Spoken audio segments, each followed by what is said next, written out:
Se basant sur la loi de finances initiale de 2025, les recettes de l'État, les recettes budgétaires, les recettes budgétaires de l'État s'élèvent à 4600 milliards. 4600 milliards, donc tu défales 4600 milliards de 20 300 milliards. La différence là, la taille des autres acteurs économiques que sont les entreprises et les particuliers. Là, nous contribuons à PIB. Donc, tu fais 20 300 milliards moins 4600 milliards. Le Guinée, moins l'État veut gagner. Ça veut dire que yow ci ngay jéem a foog ni foofu nga nekk di xeex maanaam pour suqaliser économie ñoo di dimbale normalement ñoo xam ne ñu lay permettre d'autant plus que de ces recettes de l'État 3500 sinon 3800 milliards yi lépp c'est des recettes fiscales mooy yow recettes yi ngay ay 85% sinon 90% de ces recettes yoo xamante ne ci yaa ngi koy jëlee pour nous les particuliers et les entreprises. Donc nous yow tey bu fekkee yow ñoo nga jàpp ni ñoom ñooy ces vaches laitières si ñoom nga yaakaar 90% de tes recettes ñooñu nan ngay mën a def pour gën a mun leen traire maanaam tey sax boo amee sa nag nan ngay mën a def ba nag bi soow bu mu lay may saa yoo demee ratt nga fekk fa soow nag boobu noonu da nga koy xont da nga koy jox foin da nga koy jox ngooñ mu lekk ba suur mais nag boo xamante ne da ngay xëy nga tëj ko ci enclos chaque jour boo demee nga ne ko non li soow bi dëmb ratt naa la 1 litre tey dama lay rattaat 2 litres suba na nga fexe nga débrouiller avec tes propres moyens na nga fexe ba suba ni ngay def ba suba telle heure du ma la may sax le temps que soow mi mën a bëri ak say wen suba telle heure su ma ñëwee dinaa la jël loolu mooy yokk taux de pression fiscale sachant que ni yow les entreprises là baaloo leen dara mooy maanaam les impôts yi ñu leen doon prélever léegi le recouvrement se fait du ci ko tax mooy maanaam amel leptoo fay too la xaw ma amel ate bon nu koy ate boo fay voilà loolu la foofu la ñu tolloo ak les entreprises et boo xoolee les entreprises là la façon d'y faire face ñoom ñëpp xam nañu stratégiquement comment contourner cela c'est soit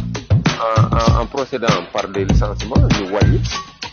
pour motif économique et c'est vérifiable ni entreprise yu bëri seen chiffre d'affaires tey dafa nekk di reculer avec des chiffres palpables donc ñooñu tey boo ñëwee gëmloo leen ni ci ñoom nga yaakaar pour ñoo dund après nga teg leen lii pour ne pas kii pour dellu ci la baisse là bu ñuy wax ni nii ñu ngi wàññi vite fait la baisse bu ñuy wax am na baisse bu ñuy wax ci secteur BTP bi bu réewul mais ñoom les prix là yi ñu wax ni foofu la ñu fekk par exemple tey tu prends le métrique tonne du fer maanaam boo jëlee fer bi maanaam bu njëkk ba 100 kilos fer yi nee nañu moom la ñu wàññi dañ ko fekk mooy fer importé bi dañ ko fekk à 57000 nee nañu fa lañ ko fekk te du dëgg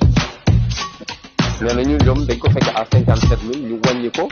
je crois ba à 52 000 et quelques te loolu maanaam ça coûtait bien moins que ça 45 000 nit ñi dañ ko doon xam dans le marché pour ñoo xamante ne ñi dem ci quincaillerie laaj leen ñoom li ñu annoncé nii comme étant une baisse fan la prix de marché bi toll woon quoi xaw ma sur quel fan la ñu jëloon la base là pour wax ni 100 kilos yi mu ngi doon jar 57 000 ba ñoom ñu wàññi ko à cette kii ak pour le fer là le fer local boo xamante ne ci lañ koy jëlee boo xamante tam dañuy wax dañ ko bett te sachant que ni loolu 35 000 la doon jar ci marché bi ñoom nee nañu 45 000 lañ ko fekkee ñoom ñoo ko wàññi ba niveau bu ñu ko wàññi nii actuellement sans compter le ciment boo xamante ne tonne bi ñi doon wax ni tonne bi ñoom nee nañu 75 000 lañ ko fekkee xam nga 76 000 mais tonne ciment kañ la fi jar 76 000 ci Sénégal mais ci loolu la ñu nekk di jël malheureusement di jox leurs influenceurs yi jiitu ci noppal Sénégal parce que xam nañu ni bon nombre des Sénégalais aujourd'hui du ñoom ñooy responsable seen kër pour mun a dem boutique xam nan la njëg bi jar wala dem ci quincaillerie di tabax ils lancent comme ça des baisses comme ça dans le marché annoncé li wàññeeku nag or que réalité des prix du marché ñoom li ñuy annoncé noonu yëpp mosu fa yegg ba ñuy annoncé cette baisse là pour créer benn temps boo xamante ne simulage de baisse. Merci beaucoup Ali ñu ngi ñëwaat après ci yow dañuy yéeg ci Mouhamed Mané alors dañuy annoncé dañuy sujet yi ñuy discuter bokk na ci li nga xamante ne nekk affaire kaw Mame Mbaye Niang bi donc moom la ñuy suñu paree ci Mouhamed Mané moom la ñuy attaqué moom la ñuy dem ci dañuy dem ci perte na après donc pour après débat bi ubbeeku ci affaire ab Sonko day bokk wala du bokk bu ñu fa jógee dinañ laal ci li nga xamante ne mu nekk problème Dakar naa bi parce que gis nañ ko ci journaux yi ak ñeneen alors monsieur Mané maa ngi lay ziar bu baax. waaw yàlla na yàlla na ñu ma fekk si live bi yëpp invité aussi ay nit ñoo xamante ne xam naa ne c'est benn jamono ji sur les réseaux sociaux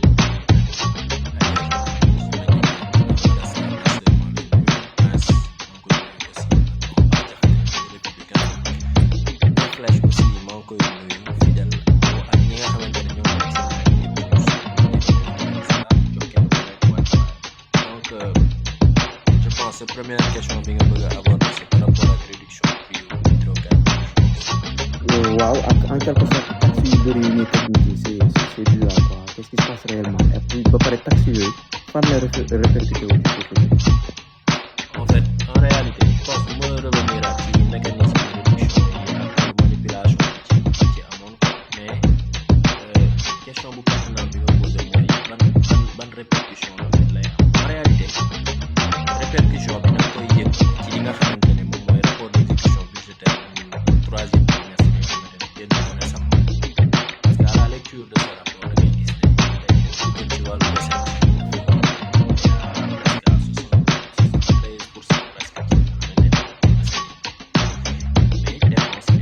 dafay wàññeeku donc li nga xamante ne moom mooy taxe yu bëri dafay am effet ci li nga xamante ne moom mooy recette mais malheureusement li nga xamante ne moom moo war a suivre muy dépense yooyu ñoo wàññeeku carrément léegi nag problème bi nga xamante ne taxe yu bëri moom lay indi mooy que tey dafay wane une chose te loolu bindoon naa ko suma page Facebook suma depuis juin 2024 dama ci bindoon rek juste ajustement structurel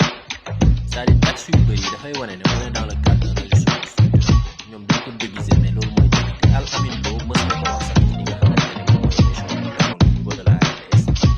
mais il va falloir qu'on s'ajuste ci loolu lañ c'est-à-dire benn politique d'austérité boo xamante ne déguisé en quelque sorte moo tax nga gis ay taxes que ce soit ci transfert monétaire transfert électronique yi ak yeneen mais en tout état de cause loolu répercussion première bi nga xamante ne moom la njëkk a am mooy que tey suñu xoolee au mois de septembre suñu recette yi dafa yéeg mais boo demee nga lire li nga xamante ne moom mooy seen loi de finances initiale pour 2026 da ngay gis ne taxe yooyu dafa freiner économie Sénégal d'ailleurs ñoom ñu ngi prévoir en fin 2025 que tey jii ñun suñu PIB nominal egg au niveau de 22 000 et quelques milliards léegi ñoom dañ ko revoir à la baisse pour faire revoir ko à la baisse loolu moo tax tey jii nga gis ñoom egg environ 20 000 ou bien 21 000 milliards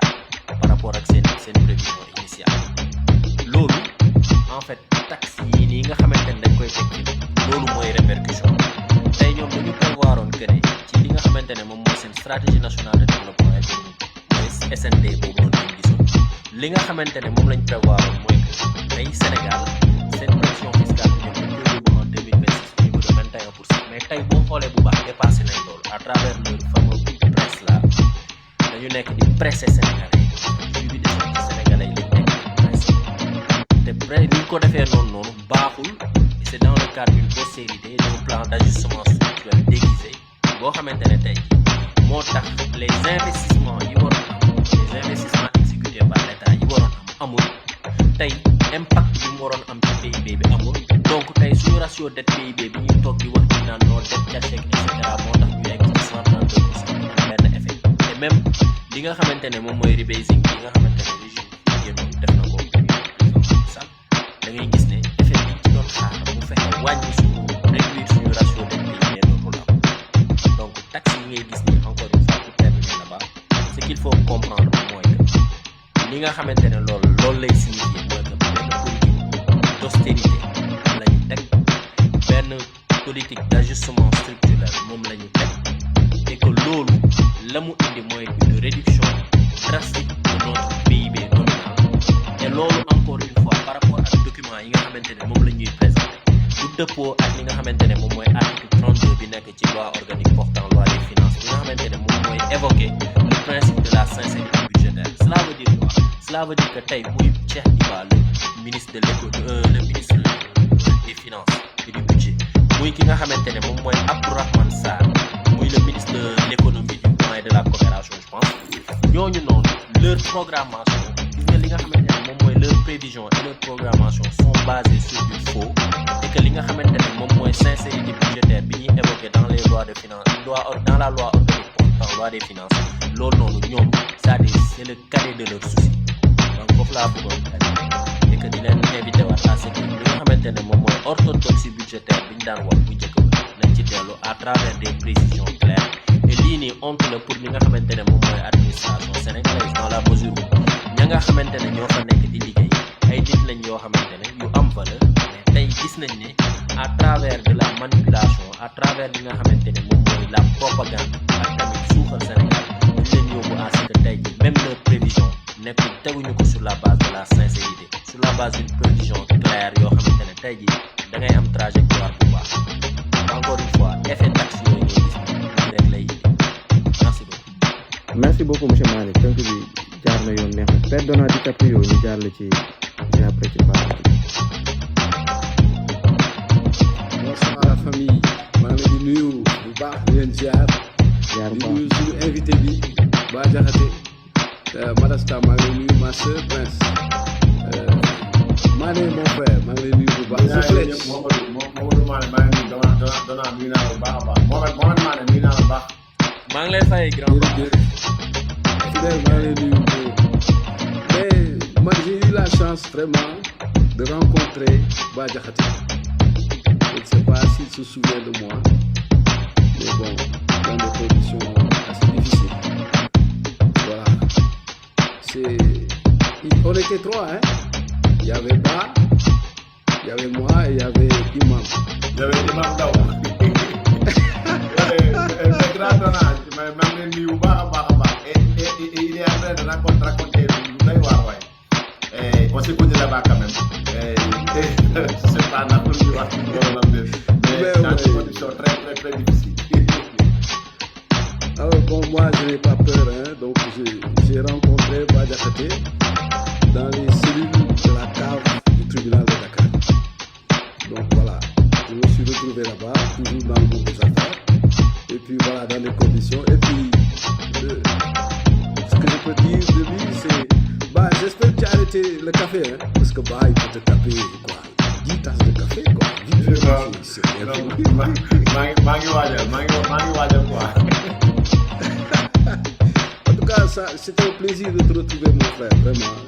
Voilà, j'ai eu la chance aussi de connaître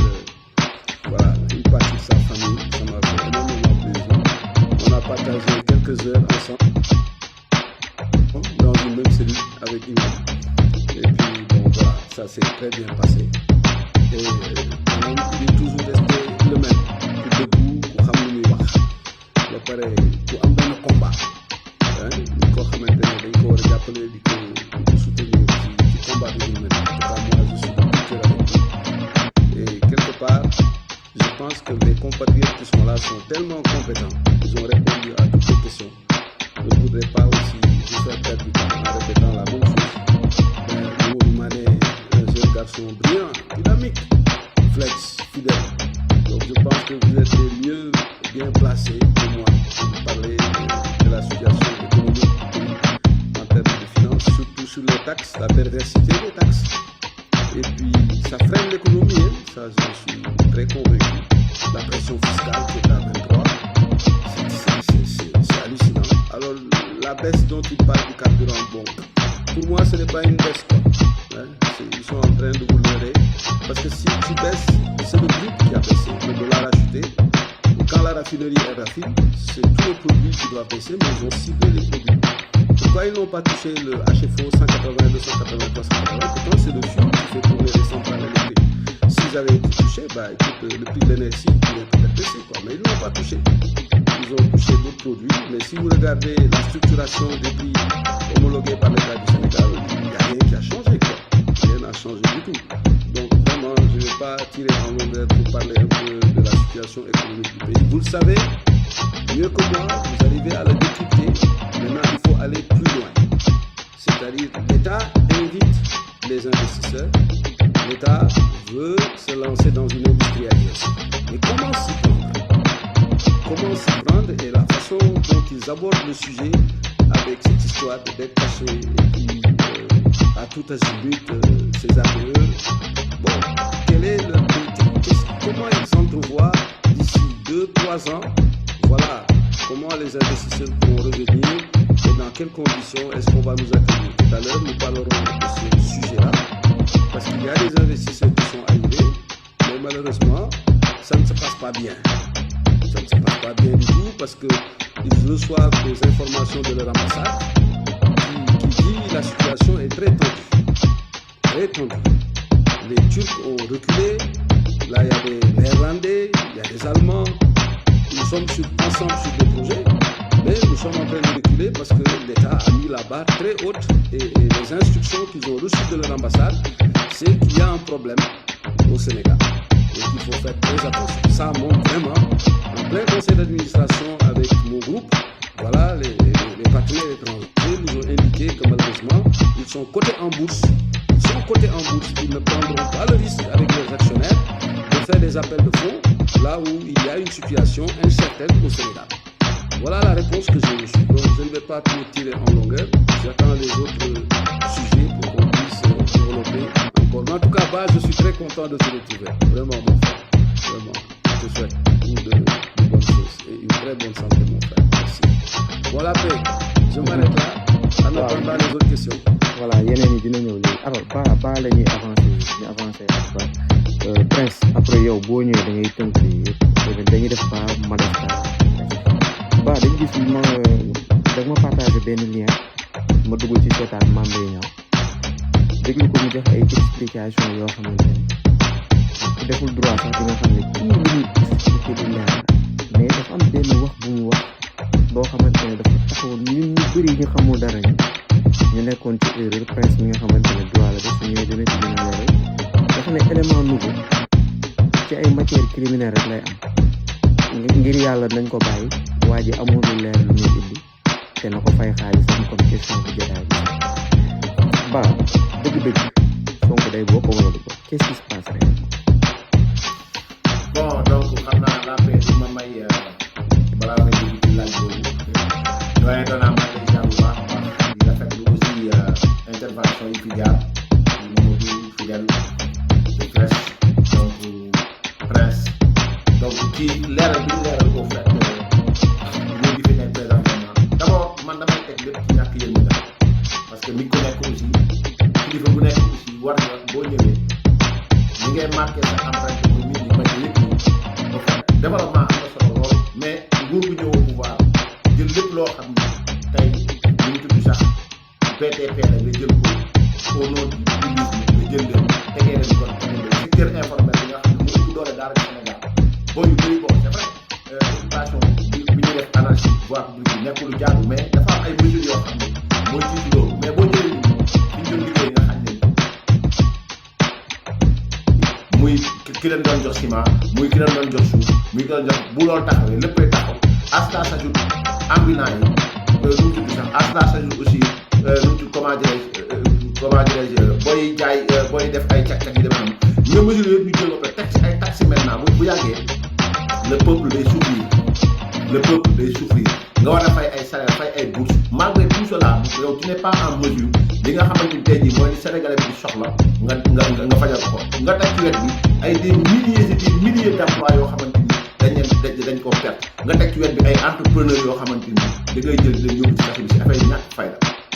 et j'aimerais xam nga grand dana bu waxee on s'est retrouvé dans une cellule ñu bëri mën nañ bañ a comprendre c'est l'occasion ici de saluer li nga xam ne d'abord mooy honnêteté mais aussi ñambaaram parce que du ndëng moo ko fa yóbbu du dara moo ko fa yóbbu c'est pas tout simplement il est moom mooy personne morale bu entreprise bon voilà donc maintenant il était venu répondre là-bas yeggu fa yàggu fa sax parce que aussi bon voilà on l'a laissé partir par la suite parce que ce n'était absolument rien du tout mais dañoo gaaw ci bon comme te wax na Serigne aussi c'est l'occasion ici ma wax ko on s'est rencontré man moom ak Imam Ndaw may jaajëfal Imam Ndaw baax a baax ci Serigne bi ci cadre c'était un peu difficile mais waxtaan nañu ay quelques minutes yoo xam ne yu am solo la yoo xam ni jox nañu te aussi moom ci boppam ay perspectives yu leer donc doyen Dona maa ngi lay ziar bu baax a baax. En fait li ci des mooy par rapport ak ñu nga xam ne sax day bokk wala du bokk man je pense bien que qui s'explique rek c'est parce qu'il y a des problèmes c'est-à-dire que bu ngeen seetloo depuis le Ramadan Ousmane Sonko ne tient plus tranquille lui bien entendu et ça bon là ces joies là boobu ba léegi dañoo jaxasoo au fait lorsque moom tuumaal na Mame Mbaye Niang et c'est l'occasion de le dire ici j'ai bien apprécié aussi sorti Mame Mbaye Niang ci mbir mi un dossier bu demee ba Ramadan rek ce dossier diffamation là ça n'a rien à voir ak rapport Prodac absolument rien à voir li may wax rek bëgg di déglu comprendre bu fekkee ne moom Ousmane Sonko nee na am na rapport Prodac on le supplie na ko génne parce que ñoom nëbbuñu benn rapport voilà le seul rapport boobu ak le rapport Mazars boo xam nit mënu koo teg bët rapport Mazars lañ sukkandiku woon ne bon voilà rapport Mazars ñëw na nangam sangam rapport bi nga xam ne moom bi mu koy wax man maa ngi prison mois de juin 2024 la ko wax toog di seetaan mu dajale ay xaleem Grand Théâtre mu ne rapport bi ñu ma doon nëbb ñu ngi sama kaw taal wax boobu du waxu njub du waxu dëgg pour la bonne et simple raison ba muy tuumaan Mame Mbaye Niang dafa yëg di téléphone am ay nit wóor ko ginnaaw moom dafa ëppan buy jiiñ du jiiñ nang gars yi ñuy jiiñ ay 2 milliards di jiiñ moom buy jiiñ ay 1000 milliards di jiiñaat donc ba dafa taxawoon mu téye téléphone am mu ne rapport yëpp mu ne mu yëg di téléphone mu ne ñun document yëpp lañ am téye ko ñoom seen problème jamono ji mooy waa ji kan moo koy wax document boo téye sa téléphone lu ñu si nëpp kon kay am nga ko c'est le même gars qui est revenu après bi nga xam ni jàkkaarloo nag koo xam ni Mame Mbaye Niang nous qui le connaissons très bien ñun ñu ko xam ko biir alliance pour la République buy xeex day xeex jusqu'au bout bu nanguwulee naan nanguwuma jusqu'au bout bi mu jëlee position élection 2024 dafa wane clairement position nëbbuwu ci c'est de la sincérité yow nga jël doomu jàmbur bàyyi jàmbur jëkkëru jàmbur kilifaay jàmbur nga jiiñ ko détournement bu toll ni 29 milliards Prodac dem police yóbbu sa clé USB ñu yaakaar ne yow rapport baa ci nekk nga ne internet laa ko liiree taxaw Kër Massar la mu doon wax nigam yi ñuy tàccu mu naan ay man ñoom xam lu leen jaaxal fan laay jëlee xam nga lu bluff la loolu au fait c'est-à-dire que loolu wax la boo xam ne du waxu dëgg même nit boobu ñu convoqué ko tribunal puis une première fois demul deuxième fois mu lay troisième fois mu def live mu ne nit ñi suba laa leen jox rendez-vous tribunal suba mooy Prodac suba mooy procès Prodac bu subaa sénégalais di ngeen xam nangam sangam mu teg ci ne amul kenn ku am sañ-sañu téye kenn ku war a ñëw tribunal l'audience sera publique na ñëpp ñëw li ñu ci jublu woon mooy mu am une marque humaine boo xam ne day ànd ak moom ñëw tribunal pour procès bañ a am ba mu génnee li muy def gars yi présentement ñaxtu national ba ñu fii day ñaxtu ñu leen du ngeen ko defee terrain Sacré-Cœur ñu dëgër bopp ñii ne dañ koy dem def dañ leen gazé rek li ma moom bañ ko dee jaaral fii mu ne du jaar fii dañ ko gazé pour jël ko dañ gazé ñu doon téye convoi bi dañ leen gazé Bougane Gueye Dany ba mu doon dem Mbacké ñoo ko taxawal fii mu ne dafay dem ci yoonam dañ koy jël yóbbu ko Tambacounda tëj ko fa defal ko procès chargé ko c'est la même chose moom ñu ne ko da ngay dem tribunal wala si kër nga jëm mu ne tribunal laa jëm yëpp ci oto yëpp ko tribunal mu yegg xëm kon bu fekkee ni article 627 bu code pénal bu code de procédure pénale dafa ne boo diffamé nit tu as 10 jours pour apporter li nga xam ne mooy les preuves relatives ak li nga génne yow ñu jox ko 10 jours yooyu sax ëpp na ko juge bi def na renvoi ba def renvoi boo xamante ni sax dañ koo forcé ñu ñëw jàkkaarloo ñu dañoo am benn avocat bu bees avocat boobu il faut mu ñëw dossier bi waa ji dafa feebar ak nangam sangam ak et cetera peut-être di parata ñu bàyyi ko ñu ñëw indi beneen lay dañ ma doon jéem a attendre seen vie dañ ma doon jéem a empoisonné indi fi coow loo xamante ni finalement nit ñi naan noonu dañ koy poisonné dañ koy def nangam sangam ba mu demee expertos ñëw indi fi leen lu dul ay ingrédients yoo xamante ni ci grenade lacrymogène lay ñu atte ko par défaut jugé ko daan ko biñ ko daanee maintenant nag léegi jamono jooju moom amoon na toutes les possibilités am na appel pour indi un élément nouveau yóbbu am na cour suprême dernière bu mujj pour atte yóbbu mu dem ba rabat d'arrêt layelee li nga xam ne moom mooy amnistie c'est-à-dire Ousmane Sonko Sénégalais la yegg bi mu demee procureur général ba mu jàkkaarloo 37 juges collège des juges yu cour suprême 42 la boo ci mooy 5 yi mu des 37 5 yi mooy ñam mooy 5 yi mu jëwoon atte ba daan ko cour suprême buñ demee ba atte ba pare ba war a xool ndax rabat d'arrêt bi dañ ko war a nangu waaw wala déet 5 yooyu dañuy génn mu des 37 magistrats 37 magistrats yooyu le procureur général jàkkaarloo ba mu jàkkaarloo moom mu ne dossier bi waroo leen ci dugg ndaxte amnistie bi da ko couvrir 37 magistrats la crème de la magistrature sénégalaise ñoo déglu procureur mu wax loolu ba pare ñu dugg ci fond bi dégluwuñu amnistie dañoo dugg ci fond bi ba ñu duggee ci fond bi ñu ne ko rejeté nañu yow sa rabat d'arrêt ce qui s'en est suivi mooy lan loolu moo waral lu tax mu génn automatiquement mu def live ci guddi gi foofu la ne moom en tant que citoyen moo bindoon Ousmane Diagne en tant que citoyen ne ko sama dossier yëpp lañ ko ubbi moom moo ko wax yow mi nga xam ne moom moment boobu toog na mu teg ay feuilles ne rapport baa ngi nii yow nga bind ko yow yaa bind ministre de la justice ne ko dama bëgg sama rapport yëpp mu sotti yow moment boobu yaa xëy mu laal ba nga bindee nga waroon def annexe boole ci rapport bu bees mu nekk élément nouveau avant nga dem rabat d'arrêt mais dafa ko au fait ça dit que xam na ni lim tiyee ça n'a rien à voir ak Mame Mbaye Niang détourné na 29 milliards de Prodac wax bi loolu la wax bi du au fait ça dit que Prodac ndax di jaar na nii wala ndax jaar na yoon wala ndax jaar na yoon je dis pas que li ñu wax dafa am dama lay jox exemple c'est-à-dire wax bi yëpp diffamation la condamnation est devenue définitive bi rabat d'arrêt bi demee ba jeex tàkk pourquoi moment boobu parce que bu fekkoon ni dañ ne accepté le rabat d'arrêt boobaa day anéantir li nga xam moom moo fi am mu mën koo téye nag maintenant am document boo xam dañ sukkandiku bu conseil constitutionnel waree wax mu def maintenant c'est-à-dire que loolu ndax day bokk wala du bokk li tax coow yi yëpp nag maintenant mooy génn taxer la magistrature de corrompu yemuñu ci mu taxaw alam likk rek ci li nga xamante ni moom mooy réouverture wala élément bi war naa nga pourquoi patam bi nag boo ko xoolee yow mi doon yor doom yar sa doom am na lu muy ñëwee ci yow am na lu muy ñëwee nga bëgg ko laaj dara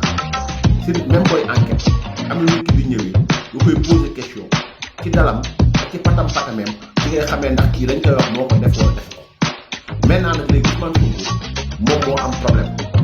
ban la mooy xam na ni ce rabat d'arrêt là dafa sceller définitivement sa carrière politique maintenant nag dañoo nekk réew moo xam ne bëri na juriste bëri na ay juriste bëri na ay économiste bëri na ay politologue bëri na ay islamologue bëri na ay lépp lañu lok c'est-à-dire Sénégal ngay gis politologue islamologue économiste loo wax rek ñu ne lok finalement pour ne rien produire boo xoolee nu mu tudd sax penc mi li fiy coow yëpp rabat d'arrêt bi la kon si gën a rabat d'arrêt boobu amal na solo Ousmane Sonko maintenant ndax day bokk wala du bokk ñi nga xam ne ëllëg si biir dañuy jomante ak moom dañ xam ndax Ousmane Sonko moo téye yoonu dëkk wala téyewu ko en tout cas ce qui est clair bañ fi interpréter loi d'amnistie dañoo dem conseil constitutionnel mënta nekk ñu indi fi yeneen affaire dem fële nu mu tudd sax arrêté Aliou Sall bi ci affaire presse bi ñu ne ko mënta nekk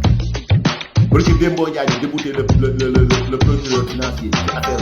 Aliou Sall ne ko li nga bëgg ni mënta nekk maintenant c'est-à-dire que conseil constitutionnel ñu ngi fi bu ngeen seetloo Ousmane Sonko waxam yëpp moo nekk conseil constitutionnel magistrat yi dafay am ñoo xam ne sont corrompus fii ba conseil constitutionnel ñi defoon ci complot bi yëpp ñu nga foofu toog lu tax muy wax loolu parce que mi ngi anticiper ci candidature bu amee recours au niveau du conseil constitutionnel qu'est-ce que les magistrats du conseil constitutionnel maintenant vont dire moom loolu mooy problème am moo tax kut ko kut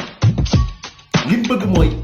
ñu raxasal ko conseil constitutionnel raxasal ko cour suprême raxasal ko cour d'appel raxasal ko toute la justice pour candidature mën a jaar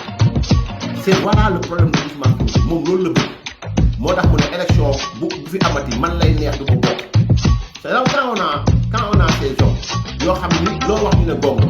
da ngay dëkkee di wax parce que boo noppee buy woddoo làmb bu noppee rafet jàmbaar moom làmmiñam la woddoo depuis 2021 ba léegi Sénégalais yi nag ñoo war a xool ki nga xam ni mooy kii wax ak ñoom kan la moo leen fi wax 1000 milliards moo leen fi wax benn kër enseignant bu ñuy tabax à hauteur de 1,5 milliard benn kër benn Sénégalais posé wu question ci li ñuy wax lu mu doon benn même Sénégalais ñoo jàkkaarloo ñoom ñu jiñ fi ay nit finalement ay non-lieux liñ fi wax yëpp boo ko tënkee grosso modo mooy ils sont à moins 20 sur nangam sangam et ça les Sénégalais à un moment donné je me pose la question de savoir ndax maladie bi nekkul une maladie qui est devenue finalement benn épidémie boo xam ni bon ñun dañoo am problème mooy problème mu accepter ni diw ñii du waxkatu dëgg ñu jàppee ku dul wax dëgg ñu tënkee ku dul wax dëgg ñu tegee ko à côté parce que réew bu ñu dem ba àtte la rabaana parce que boo jiñee nit ak li mu fi wax yëpp nit boo waxee nga juum nangu la da nga juum ñàkk nangu da nga juum ci rëy nag balaa nu yàlla la ci bu fekk fa mu tax donc man mbir mi loolu la kantaa dina bokk du bokk ñi joganteeg moom ëllëg si biir am nañu possibilité voilà donc def ay recours incha allah. alors dafa am ñaari question yu fi am benn bi Jadaay moo ko posé woon sànq ne lu waral boobu ba léegi nanguwul jox Mame Mbaye Niang xaalisam dem ba je sais sax laal na ci sànq. waaw xam nga Mame Mbaye Niang républicain la il a des avocats pour 200 millions là avocats yi je pense bien que la ñu war a def ñu koy def ensuite ña war a def loolu aussi au-delà des avocats am na si ñoo xamante ni aussi ay huissiers lañu et consort maintenant lu mu tudd sax ci loolu bu ma permettre aussi sax ma wax ni bu fekkoon ne moom affaire bi jëriñu ko dara bu fekkoon ne affaire nangam sangam pourquoi organiser li nga xamante ni mooy son insolvabilité pourquoi bloquer son salaire ba pare tak taxaw bu vous dites que le gars là il est dangereux il dit que sama xaalis may fayee ko dama ko bloqué pour ëllëg si biir ma jox leen ko mu nekk ay investissement loolu la wax ëllëg si biir bëgg na bu ñu tegee loxo xaalisam boobu mu ne voilà Mame Mbaye Niang alal bi ma bëggoon jox ak bu ma leen bëggoon jox lu waa moom la jël bëgg ko forcer nangam sangam bëgg victimiser wu encore def Mame Mbaye Niang en public et c'est ça le problème donc moom si boppam xam na ni Mame Mbaye Niang baalewul 200 millions waajur bay baale 200 millions il est juste dans le respect des règles de procédure yi nga xamante ni moo entouré loolu nga xamante ni moom mooy jërum xaar et je sais très bien que ay avocat Mame Mbaye Niang ña nga ca la mu war a nekk ña nga ca dañu war a nekk le moment venu moom Ousmane Sonko dina xam ni mayee këram ay doomam génnewu ko ci. Merci beaucoup alors je flèche Ousmane Sonko dafay jouer ci li nga waxoon la sociologie de la foule pour mun a def benn abus ba war a mun a attaquer bu ko neex. Oui, la paix, tu dis, tu abus de psychologie de la foule. Psychologique de la foule bi moo war a mën a permettre moom mu am posture ba récemment sax ñuy wax ne xam nañu fi ngeen dëkk. Oui mooy li Bah Diakhaté doon wax léegi c'est que c'est ça c'est que Ousmane Sonko dafa am public am bu muy waxal en même temps mais malheureusement xam nga boo gisee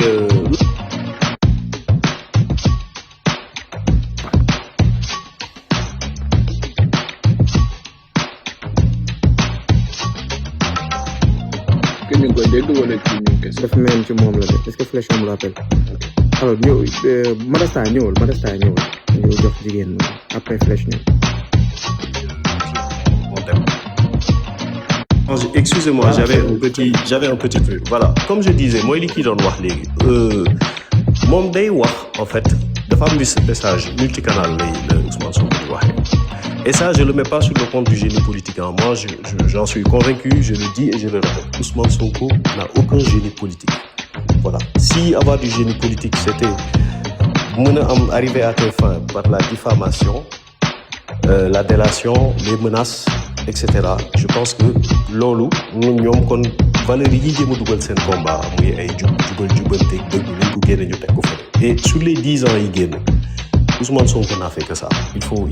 se rendre à l'évidence. Donc je ne lui concède aucune présomption d'intelligence politique, de génie politique, plus exactement parce qu'il n'en a pas, tout simplement. Mais par contre, mon limite, en fait, c'est très bancal et très terre à terre. Et des fois, nous-mêmes, on creuse beaucoup derrière, alors qu'il n'y a absolument rien. C'est un homme qui est dépourvu d'épaisseur intellectuelle et surtout de responsabilité dans ses propos qu'il parle. Pour nous, au Grand Théâtre, comme qui doon wax léegi nga dajale ñi ñi sous le prétexte de rendre justice aux martyrs. Déjà, li mu njëkk a def dafa lever dans la conscience de Dipotop l'urgence de rendre justice. Moo tax mu jox leen exemple Rwanda. Nee na leen Rwanda processus de rendre justice aux victimes dafa 25 ans. Xam nga wax na leen ko. Ok. Et vous ne vous posez pas la question. Yéen Ousmane Sonko bu dee question violence politique yi ngeen doon wax, il est à la tête de l'État. Gisoo leen ay images en direct ñu toj vitre Ousmane Sonko ne ko ciix jël yóbbu ñooñu ko yóbbu woon vous pensez que léegi une fois que premier ministre mënu leen identifier bi ko gars yi di kar di ko détourner muy jógee Ziguinchor gars yi di ko détourner bu dugal ko cul-de-sac di ko jël di ko yóbbu vous pensez que les gendarmes yi defoon ñooñu dañoo diggante bi dañoo génn de la gendarmerie ils sont encore dans la gendarmerie. Pourquoi Ousmane Sonko même lui-même s'il est victime donc de ces événements ne se rend pas lui-même justice, ne serait-ce que par des mesures administratives, même illégales, am na moyen ne serait-ce que sonal ñooñu da ngeen dégg ñooñu kenn ñu laal leen ñi ngi poste yi ñu nekkoon dans les forces de défense et de sécurité di continuer seen rôle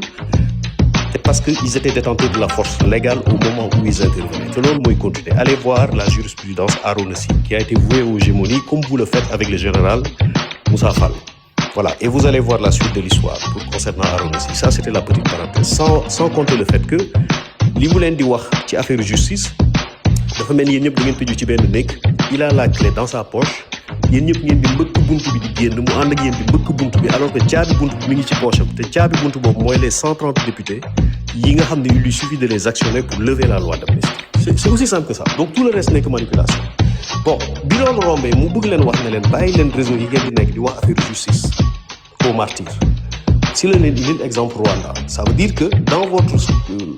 conscience, il veut lever l'urgence du dossier de la justice. Tegal leen ci ne leen Yassine Fall a les mains liées parce que le problème c'est le CSN. Profitoo ci dóoraale Diomaye seen kaw. Quand tu parles du Conseil supérieur de la magistrature, Diomaye la doon wax indirectement. Mais point bi ci gën a graaw bi may daanele mooy bi mu wax mooy li ki doon wax léegi. Pour menace, pour élection yi ñëw parce qu'il sent qu'il est menacé. J'ai l'habitude de le dire. Thierno Alassane Sall est dans l'opposition. Barthélémy Diaz est dans l'opposition. Khalifa Sall est dans l'opposition. Macky Sall est dans l'opposition. Tant d'autres. Mais pourquoi c'est le seul leader de l'opposition qui ne peut tenir un discours bon ou dire il n'évoque pas son éligibilité. Vous ne posez pas la question. Pourquoi il est le seul? Une porte déjà ouverte, on ne la défonce pas. S'il s'agit autant, s'il est dans cet activisme par rapport à son éligibilité, plus que n'importe quel autre leader politique, c'est parce qu'il a quelque chose, il sent quelque chose. Maintenant, ci loolu ni mu ko bëgg a lijjantee c'est la force. Moom moo tax keroog mu wax ba lancer un message codé aux magistrats pour leur dire que am nañ les moyens de se venger par rapport ak Diallo mais waxul woon par rapport ak loolu xam nañ ku nekk foo dëkk et que fii su ma bokkul élection man la neex. Donc, cette scène du Grand Théâtre, il ne l'a pas utilisée pour rendre hommage aux victimes ou aux martyrs. Il l'a utilisée pour lancer un message codé aux magistrats notamment, genre que day bokk par la force. Allez voir maintenant qu'est-ce qui motive cet homme politique de se mettre dans cette situation, de recourir aux menaces, tant et si bien que, comme vous le dites, c'est un acquis et un droit pour lui de se présenter. Maintenant, le fossé entre éligibilité et candidature, je rejoins Badiakete sur cette question. Je ne vais pas me prononcer là-dessus. Je suis républicain, mais je sais qu'il y a un fossé entre le débat sur l'éligibilité et l'acceptation d'une candidature. Et le moment venu, je pense que la justice, cette même justice qui n'a eu cure des fonctions nouvellement occupées par un homme qui pensait peut-être qu'avec le rabat d'arrêt, Pour moi, il y avait un nouvel élément, un nouveau facteur pour vous dire, pour être exact, c'est quoi le nouveau facteur ou nouvelle situation qu'il espérait que ça allait peser sur la balance. Ça veut dire, entre-temps, Bini statué sur le rabat d'arrêt, il était Premier ministre. Et Ousmane Sonko a toujours cru qu'en étant à la tête de l'exécutif, on peut toujours avoir dans sa poche et manipuler la magistrature, la justice. D'ailleurs, c'est ce qui explique les accusations qu'il faisait fréquemment du pouvoir. Mais une fois à la tête du pouvoir, s'il a commencé les gis, ci la commencé d'ailleurs leen wax waxu ay conseil supérieur magistrature rek parquet ministère fii la yem ak lii mooy parquet mais bi mu nekk opposition deful woon différence bi yéen da leen doon jàkkaarloog yéen ne leen carrément c'est que Macky Sall la tey keroog taxaw na Grand Théâtre ne leen non même soo nommé ministre de la justice dafa am ay limites donc allez voir quelle est la bonne version, celle de Ousmane Sonko dans l'opposition ou bien celle de Ousmane Sonko en étant Premier ministre. Mais je flèche soo nommé ministre de la justice dafa am ay limites donc il fallait pas ñu koy defee Diagne je pense. Lan la Yacine Fall mën a apporter à la justice qu'un praticien du droit comme Ousmane Diagne ne saurait. D'ailleurs, et bonjour les gars, vous avez vu le ministre de la justice bu génn démb di brocarder l'ambassade de France. Vous avez vu ça? Mais je pense que ñëpp ñu ko lire, ils étaient ébahis. Et l'ambassadrice de la France a dit quelque chose de très simple. Mais on n'est pas dans la France n'est pas une république bananière. Pas plus que le Sénégal ne devrait l'être, pour que, juste parce que l'exécutif, au sens des accords, le gouvernement français avec le Sénégal, sur des questions qui relèvent de la justice, il pense que Macron, vous voyez Macron prendre son coup de fil pour appeler l'appel de Versailles, pour leur dire que, de leur donner ne serait-ce qu'une once d'indication sur la décision de justice en France. Mais j'ai l'impression que c'est ce que Yacine Fall veut, c'est ce que Pastef veut, et l'ambassadrice de la France n'est pas mise au point parce que c'était très réducteur pour le Sénégal, mais malheureusement le Sénégal aujourd'hui n'est pas représenté par ministre de la Justice boo xam ne xamul que extradition, le verbe qui en découle, c'est pas extradit, c'est extradé, mais c'est pas une balme, c'est pas une insulte, mais foofu la tey ñoom ñoo porté suñu carte ñun ñëpp te ba ko ambassade France yi def keroog ambassadrice bi di def cette mise au point, c'était très réducteur et xawoon na ruslu. Et nous on en a pris pour notre grade parce que yaakaaruma woon en 2025 ambassadeur France dina ñëw toog nation bu day di Sénégal lu nekk jaar fi muy jox des leçons de principes élémentaires en truc pour lui dire que séparation des pouvoirs et que extradition du loolu ba koy rappeler ne ko d'ailleurs yéen Sénégal ñi ngi leen di laaj extradition ci benn kii boo xam ne depuis combien d'années yéen a ngi bañ te pourtant pour autant on n'a pas rué dans les brancards. Voilà, c'est totalement humiliant. xam nga je flèche man Yacine Fall ba ma ko xoolee keroog dégg ko ba mu wax ba pare ak rectification je me suis automatiquement dit que normalement réunion famille bu amee sax waratul assister moom dañ ko war a jox ay compte rendu te kenn warul soxla avion réunion famille sax Prince yow mi def droit lan moo war a mën a tax Ousmane Sonko bañ a bokk te mu voté woon élection ba jiite liste comment on appelle ça encore Pastef ba am 130 députés ñaari cas yi lan moo ciy différence. waaw frère ci question boobu noonu boo ma mënee permettre ma mën a obstruer juriste bi mën a andi place politique. ok parce que juriste bi man je préfère damay jaar ci ñi nga xam ne ñoom ma jiitu ma ne en tant que légaliste et en tant que praticien du droit je préfère me fier à ce qui peut être une décision émanant d'une instance de justice su fekkee du war a bokk je pense que ni conseil constitutionnel c'est un organe de régulation boo xam ne waaw dina mën a andi firnde bu leer ci par rapport ak dina bokk ak du bokk. Cependant nag par rapport ak Ousmane Sonko man politique bi may wax ci lu ma jot a gëm mooy diffamation c'est un délit kon nag ñun ñëpp su fekkee xam nañ que ne ni ñu koy tëralee xam nañ que ni diffamation délit la waaw délit boobu noonu nag ci droit am lu ñuy wooyee des faits infractionnels des faits délitaires ak des faits criminels ci wàllu bii dañ koy basé sur des faits délitaires waaw faits yooyu noonu dafa andi ne diffamation wax dëgg fa yàlla mooy tout propos boo xam ne da nga koy tenir à l'encontre d'une personne comme ce flèche su fekkee propos yooyu noonu dafay ñëw di salfaañe li ngay wax moom naka laa ko mën a tuddee waaye mais c'est des propos qui entravent la moralité qui vient agresser waaw wax dëgg fa yàlla loolu noonu boo koy xool nag nga basé wu ko ci par rapport ak ñoom li ñu basé wu mooy tribunal yi dañu ne de première instance muy cour d'appel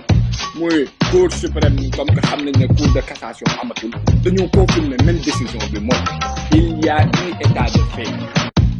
Est-ce que les propos que Ousmane Sonko a tenus ak kan mooy Ousmane Sonko la paix boo ma mayee fii nii ba mën a définir lan moo tax impact bi lan moo tax 200 millions ak lan moo tax ñu mën a jàpp que Ousmane mënul bokk. D'abord impact bi mooy Ousmane Sonko est un citoyen sénégalais même pas un citoyen sénégalais comme tous les autres mooy Ousmane sénégalais ab doomu Sénégal la waaye pas doomu Sénégal bi ko ñëpp ndax kaddu yu mu mën a am moom kaddoom fu mu mën a yegg man prince mii sama kaddu mënu faa yegg waaw léegi kaddu yooyu nag nit buñ ko mënee yëkkati ci biir penc wax dëgg fa yàlla yow kaddu yi nga yëkkati dafay am ay jeexital ci nekkinu nit ki su fekkee que ni da ngay jël ay kaddu yu tegginawul wala ay kaddu yu méngoowul ak dëgg yoo xam ne amoo ci firnde yu ñu mën a leeral loo xam ne dañu koy présenté ca way atte bi kon mbaxane mën a doonee benn ñu ne ndax kii wax nañ koo mën a tegab doon wala ndax kii war nañoo mën a wax que ni kii li muy wax dëgg loolu mooy diffamation mooy dafay andi un discrédit de l'intégrité morale à l'égard de la personne à l'égard de la société mooy Ousmane kaddu yu mu yëkkati dafa yëkkati ni Mame Mbaye Niang ministre de la République sàcc la dafa jël alal boo xam ne alalu askan wi la mu jël ko jëfandikoo ko ci li nga xam ne jëmul ci doxalinu askan lii la ñu toll Mame Mbaye Niang moom doomu Sénégal moom taxaw mu ne Ousmane Sonko mii jiitu Pastef kaddu yi mu yëkkati ci man nekk na ay kaddu yoo xam ne wax dëgg fa yàlla kaddu yu salfaañe sama ak ak yelleefu man sénégalais bi la te nekk kaddu yoo xam ne wax dëgg fa yàlla ça vient tordre mon intégrité morale parce que daf maa diffamé daf maa accusé devant les sénégalais te man firnde ci li may wax nii ni kii li muy wax du dëgg je sais pas si vous me suivez par rapport ak fii nga xam ne foofu la ñu toll bi ñu demee ci mbaxana fi mu doonee benn mbaxana bi attekat bi dafa ne layal Ousmane Sonko ne waaw ndax kaddu yi nga xam ne Ousmane yëkkati na ko ci nit kii di Mame Mbaye Niang ndax kaddu yooyu Ousmane lu muy dëggal la Ousmane Sonko njiitu parce que dëggal ne kaddu yooyu mu waxoon mooy Mame Mbaye Niang dafa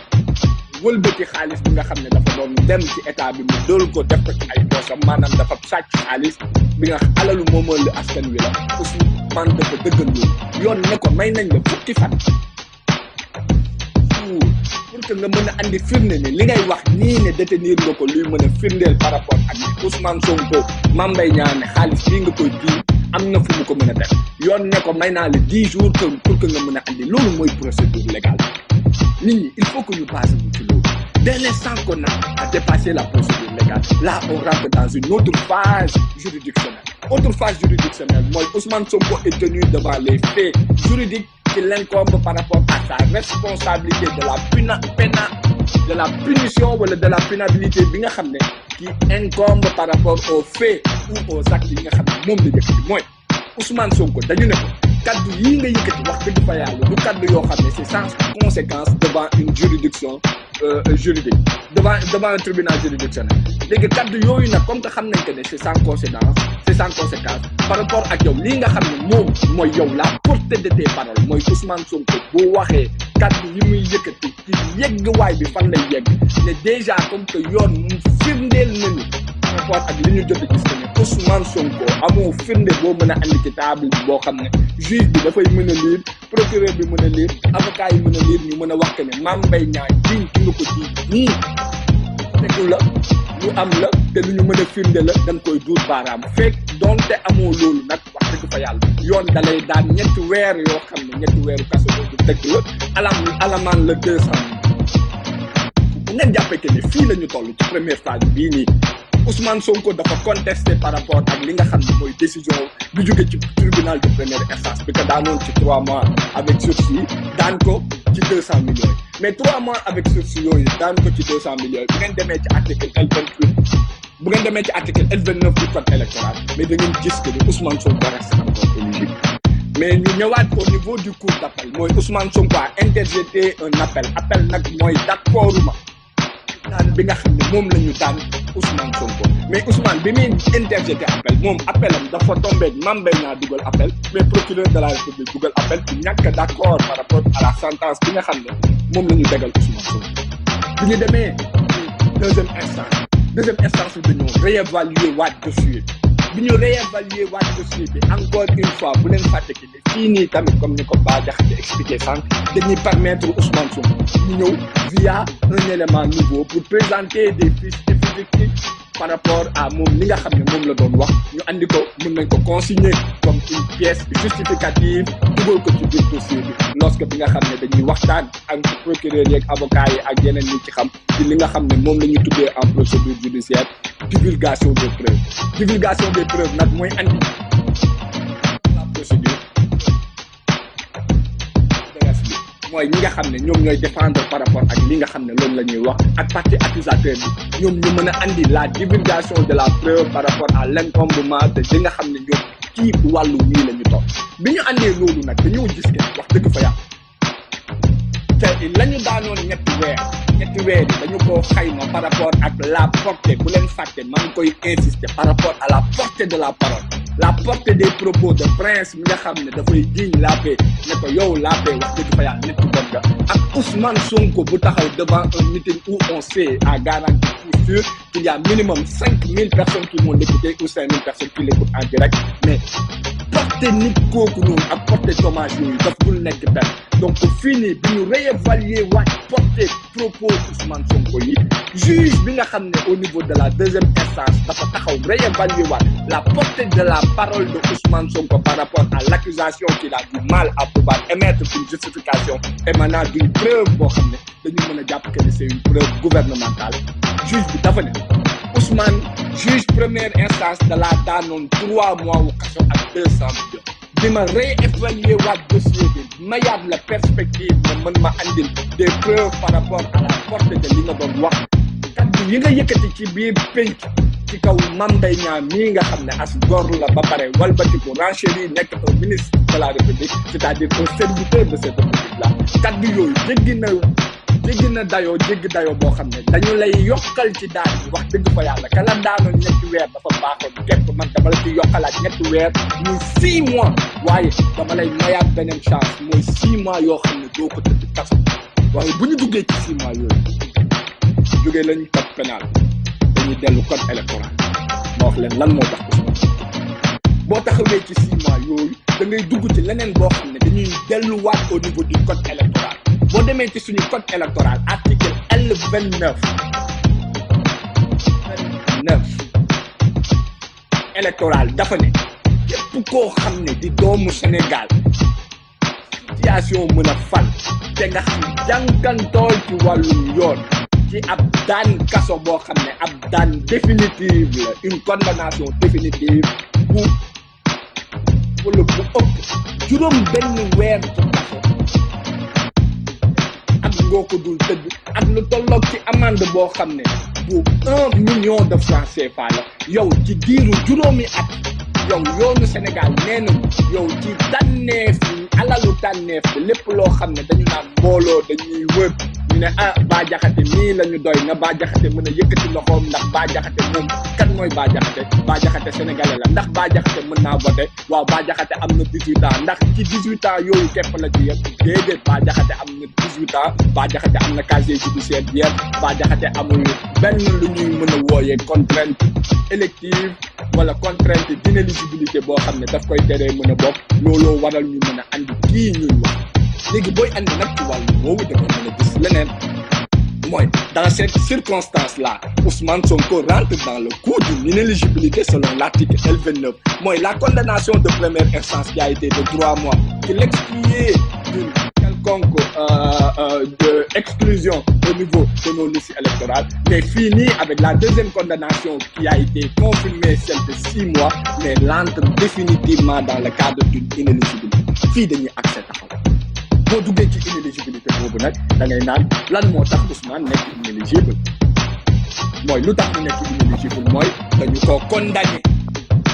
durée de 6 mois mu dugg li nga xam ne dafay nekk dans le cadre d'une inéligibilité selon l'article L29 léegi foofu la ñu taxaw bu ñu duggee selon l'article L29 nag dañuy dem ci beneen instance mooy ci article L29 boobu noonu ak lors de l'attaque bi nga xam ne moom la ñuy def selon l'appel il y a eu quelque chose boo xam ne c'est un élément distinctif bu ñëpp bàyyiwul xel boo xam ne man personnellement moo tax ma ne en tant que juriste je préfère ne pas répondre à cette question parce que su ma ci waxee su ma duggee dans le bon sens du droit man jàpp naa que ne wax dëgg fa yàlla xëy na ma juum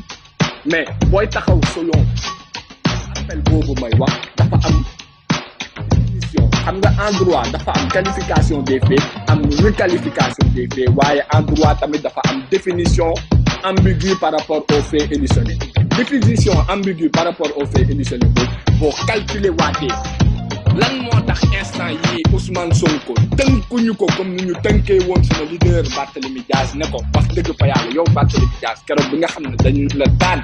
ci dossier mu Ndiaga Diouf maanaam juge bi dafa am mention bu mu ci yokk mooy contrainte par corps mooy wane ne Barthélémy Dias bu ñu demee ba définition ba décision bi nekk définitive yow Barthélémy Dias boo fayul xaalis bii nga xam ne moom la ñu nga daan comme dommage et intérêt yi nga war a fay mu Ndiaga Diouf yoon am na moyen bu mu mën a utiliser procédure judiciaire bu tudd contrainte par corps nag bu ngeen ko xamee mooy waaw contrainte mooy dañ lay tënk par corps mooy tënk sa yaram te fii naka la ñuy tënkee sa yaram mooy yóbbu la kas ci wàllu wii amoon na au niveau de la première instance parce que lors de la première instance duñ koy condamné 3 mois de sursis dañu ko condamné 3 mois de sursis tegal ko 200 millions ba pare yokkal ko ci contrainte waaye bi ñu ñëwee ci deuxième instance bi dañu ko condamné pour 6 mois de sursis def ci confirmation 200 millions waaye le juge s'est basé de l'article 172 du code pénal pour refuser la contrainte par corps lan moo tax parce que da ko définir fait leeral fait juridique bi da ko qualifier comme un fait politique est différent d'un délit ou d'une infraction politique bu ko qualifier comme fait politique nag dafa ñuy dugal ci beneen affaire boo xam ne dañu ciy ñëw xëy na beneen yoon la paix bu ñu ko permettre dinañ mën a ñëw ci wàllu yooyu mais cependant bu ñuy tegu ci wàllu oui jusqu'à présent mais dañuy mën a concevoir que ne rabat d'arrêt bi nga xam ne dañu ciy ñëwaat mooy dernière phase juridictionnelle de la pyramide juridique boo ñëwee ci dernière phase boobu nag da ngay mën a gis que ni le rabat d'arrêt est une procédure exceptionnelle qui amène à réviser la procédure d'un dossier en ne se limitant que sur la forme de la procédure pour vérifier lors de l'enquête jusqu'à l'émission d'une entente au niveau de la Cour suprême, c'est est-ce qu'il y a eu une quelconque vice de procédure qui a été accentuée ou qui a été visible par rapport ak li nga xam ne moom la ñu mën a gis donc ñoom bi nga xam ne nag ñoom teytu nañ ci wàllu woowu comme ñu ko baa waxee wax dëgg fa yàlla dañoo mën a gis que ne lors de la procédure mooy Ousmane Sonko est-ce qu'on lui a respecté ses droits ont été respectés est-ce que ses droits en tant que défenderesse ont été respectés la justice sénégalaise lui a permis à plusieurs reprises de pouvoir venir élucider les faits yi nga xam ne moom la yëkkati woon à l'encontre de Mame Mbaye Niang yi nga xam ne dañ koy mën a permettre moom mu mën a àtte nañu constaté nañu may nañu ko te respecté nañu procédure am par rapport ak loolu yoon nag saytu ne par rapport au niveau des 37 yi nga xam ne ñoo mujjee yëkkati seen kàddu te fii pour wan leen yoon nu mu justé rek 42 comme ni leen ko baa expliqué juróomi parce que juróomi ñoo acté woon au niveau de l'appel en cour de cassation cour suprême ñoom ñoo andi woon seen regard sur le fait juridique pour mën a caytu xool ndax kii dañuy confirmer wala dañuy infirmer peine bi moo tax ñooñu dañu ne juróom yooyu dañ ne leen yéen ci bu ñuy jël décision yéen dañuy bëgg ñun ñi nga xam ne ñun bokkuñu woon ci procédure bi ñun képp ñoo mën a jël décision yéen da ngeen di toog xaaree ñu ne pour wan la rek tellement que la justice est libre et équilibrée par rapport ak li nga xam ne bu jëlee ci jaaru décision yi ci nu mu ciy ñëwee justice nag bu ñu xoolee Cour suprême 37 juges yooyu bu ñu demee ba gëstu par rapport à ça ñoom dañoo andi firnde que ne il n'y a pas eu une quelconque entrave en la procédure de diffamation entre Ousmane Sonko et Mame Mbaye Niang et ce qui fait que mais juges yooyu dañuy confirmer la peine bi nga xam ne mooy diffamation bi 6 mois avec sursis 200 millions yi nga xam ne daf ko war a fay Mame Mbaye Niang donc si wàllu woowu buñ ciy basé wu nag par rapport ak li nga xam ne lii la ñuy gis nii te di ñëw mais dañuy constater l'inéligibilité de Ousmane Sonko comme ni ko l'article L29 waxee mais ma ne may fàttali ni rek bul fàtte que ne bii nii c'est le politique qui parle le juriste peut avoir une autre perception différente de celle-ci. dinaa ñëwaat léegi ci Madasta ñëwal am na kuy laal affaire yi je sais pas comment Madasta ñëwal s'il te plaît. Ok. Après maa ngi lay remercier difficile de féliciter si genre cours magistral bi ñu defal c'est très pertinent machallah. Man nag bizarrement dama am beneen analyse par rapport ak sujet boobu parce que déjà faut peut-être li may njëkk a wax mooy que ne Mame Mbaye Niang bokk na ci li gën a sonal Sonko. Et je pense que depuis le début 2016 ba muy commencé di def ses bêtises bu fekkoon ne amoon na des gens comme Mame Mbaye Niang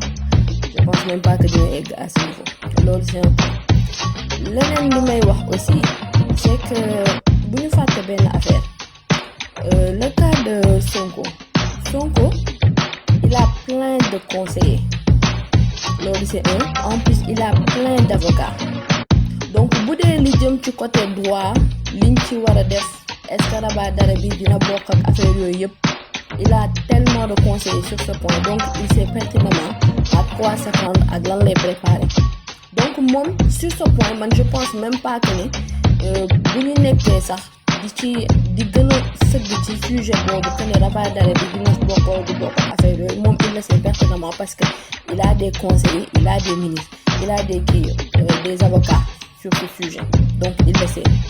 Maintenant man fi may revenir mooy que ne faut pas oublier une chose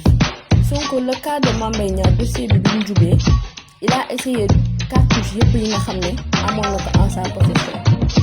cour d'appel cour suprême fépp dem na fa pour au moins retarder déjà l'affaire parce que loolu moom moo nekkoon moom yitteem retarder l'affaire